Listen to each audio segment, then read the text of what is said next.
जब किसी बहुपद एफ एक्स को एक्स का स्क्वायर माइनस 9 से भाग दिया जाता है तब 3x+2 शेषफल है ना। अब इस सेम बहुपद को हम x-3 से भाग देते हैं तब शेषफल आपका क्या होगा। हम इसको दो भागों में डिवाइड करते हैं।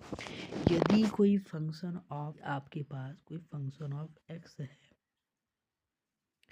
कोई फंक्शन ऑफ है ना, फंक्शन ऑफ x है जिसको आप डिवाइड कर रहे हो किससे, x का स्क्वायर माइनस 9 से, ठीक है।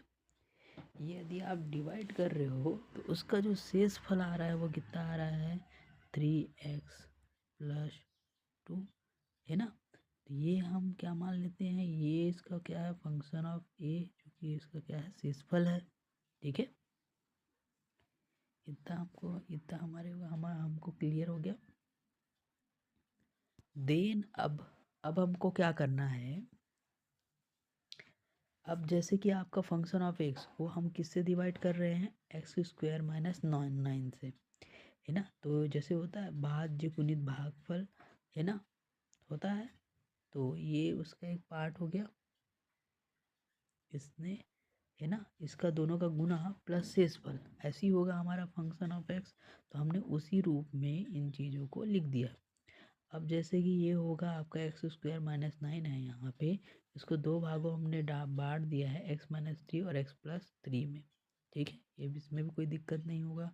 फिर ये क्या हो गया आपका 3x+2 जो उसका शेषफल आता है। तो ये एक आपका क्या हो गया, पहला पॉइंट हो गया जो इसमें बोला गया है, इस वाले शब्दों में जो इसमें बोला गया है, ठीक है। अब दूसरा बोलने जा रहा है कि सेम बहुपद, सेम बहुपद मतलब फंक्शन ऑफ एक्स, ठीक है।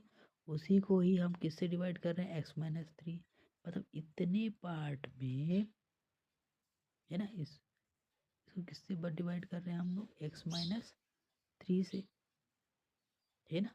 तो अब यहाँ पे x-3 से हम डिवाइड कर रहे हैं, तो इसमें जो होगा फंक्शन ऑफ ए जो होगा, है ना, x जो होगा उसमें क्या रखना पड़ेगा हमको, 3 रखना पड़ेगा। क्या रखना पड़ेगा, 3, क्योंकि इसको डिवाइड किससे किया जा रहा है, x-3 से। इससे पहले किससे डिवाइड किया जा रहा था उसको, x² माइनस 9 से, ठीक है।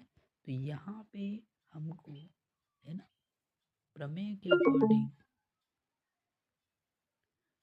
अकॉर्डिंग x-3 रखना पड़ेगा। तो इस प्रकार से, इस तरह से हमने वैल्यू रखने के बाद ये देखो ये क्या हो गया आपका, पूरी तरह से 0 हो गया, ठीक है। बचा ये वाला पार्ट, तो ये 3 × 3 + 2 9 + 2, मतलब यहाँ पे क्या आ गया आपका 11, ठीक है।